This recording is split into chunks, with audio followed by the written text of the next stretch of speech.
ఇటు హోరు గాలి అని తెలుసు, అటు వరద పొంగువని తెలుసు.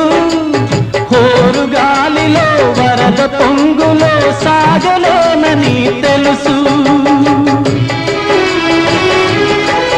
అది జోరు వాన అని తెలుసు, ఇవి నీటి సుడులని తెలుసు. అది జోరు వాన అని తెలుసు, ఇవి నీటి సుడులని తెలుసు. జోరు వానలో నీటి సుడులలో మునగ తప్పదని తెలుసు. అయినా పడవ ప్రయాణం తీరమెక్కడో గమ్యమేమిటో తెలియదు పాపం, తెలియదు పాపం.